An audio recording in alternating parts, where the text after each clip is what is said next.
दोस्तों, आज की कहानी है नन्नन जी। आपकी नज़र तो सासू माँ के जेवरों पर ही रहती है। दोस्तों, कहानी शुरू करने से पहले अगर आपने चैनल को सब्सक्राइब नहीं किया हो तो कर लीजिए ताकि आपके पास पहुँच सके हर नया वीडियो।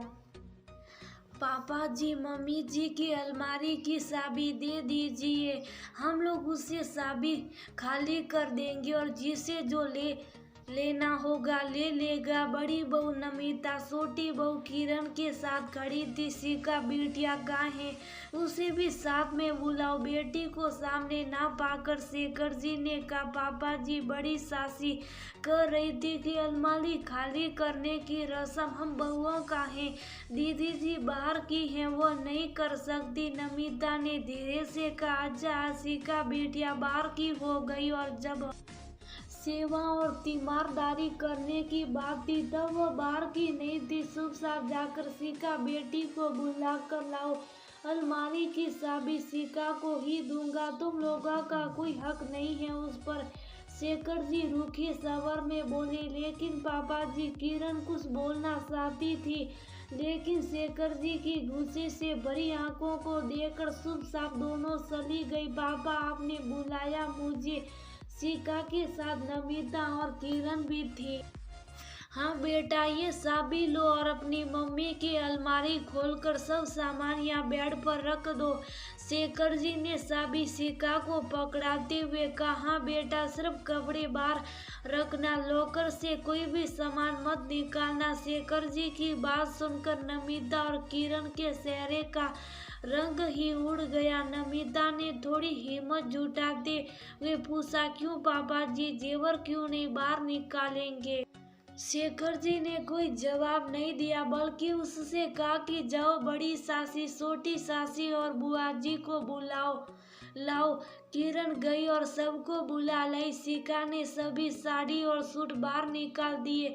कुछ पहनी हुई थी और बहुत सी नहीं थी। जो लोग कविता को अच्छे से जानते थे उन्हें पता ही होगा कि उसे कपड़ों का बहुत शौक था। आपके सामने मेरी कविता के कपड़े हैं, अगर आप में से कोई प्रसाद या आशीर्वाद के रूप में लेना चाहता है तो ले सकता। शेखर जी हाथ जोड़कर रखे थे। सभी की कोशिश यही थी कि नई साड़ी या सूट मिल जाए। जिसने जो मांगा शेखर जी ने दे दिया। सिका बेटा, तुम नहीं लोगी अपनी मम्मी की साड़ी? बड़ी सासी ने पूछा।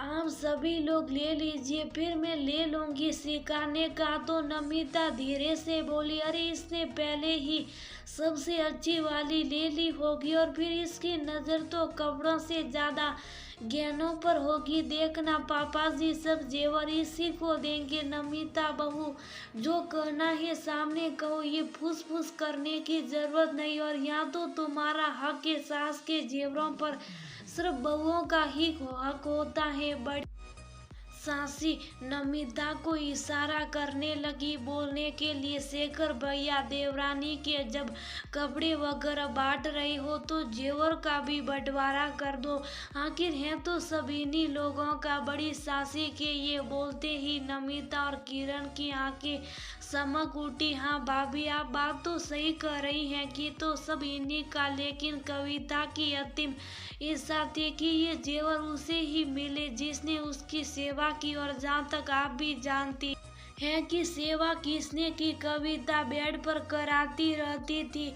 लेकिन दोनों बहुओं ने अपने कान बंद कर लिए थे। उन्हें कविता की तकलीफ न दिखाई देती थी और न ही सुनाई देती थी। जब उसे सबसे ज्यादा प्यार, खुशी और अपनापन की जरूरत थी तभी दोनों ने सुल्हे भी अलग कर लिए। इन दोनों से जब कहा तो दोनों ने एक सुर में कहा कि अपनी बेटी को बुला लीजिए। हमसे नहीं होगा। वह तो कहिए कि हमें बेटी के ससुराल वाले इतने अच्छे मिले हैं कि उन्होंने तुरंत सिका को भेज दिया। 4 महीने से वह दिन रात माँ की सेवा कर रही, यहाँ तक कि दामाद जी ने भी बेटा बनकर सेवा की। इसलिए इन जेवरों पर सिर्फ और सिर्फ सिका और दामाद जी का हक है। शेखर जी की बात सुनकर बड़ी सासी जी भी शुभ हो गई, क्योंकि उन्हें भी अपनी देवरानी की दुर्दशा देखी थी। पापा मुझे कुछ नहीं सही। अरे मैं तो शुक्रगुजार हूँ अपनी भाभीयों का कि जिनकी वजह से मुझे अपनी मम्मी की सेवा करने का सौभाग्य मिला, वरना शादीशुदा बेटियों को अपने माँ पिता के अंतिम दर्शन भी नसीब नहीं होते हैं। लेकिन मैंने मम्मी के साथ 4 महीने बिताए। मेरे लिए वही बहुत ही निर्जीव वस्तुओं का मेरे लिए कोई मोल नहीं। आप सब जेवर दोनों भाभीयों में बांट दीजिए। शेखर जी के सीने से लगकर रोने लगी। ठीक है बेटा, जैसा तुम कहो।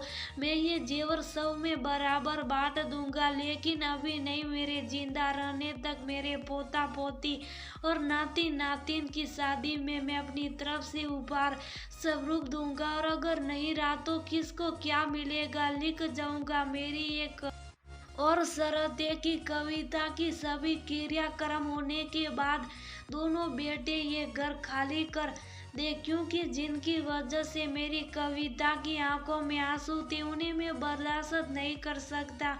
शेखर जी ने अपना अंतिम फैसला सुना।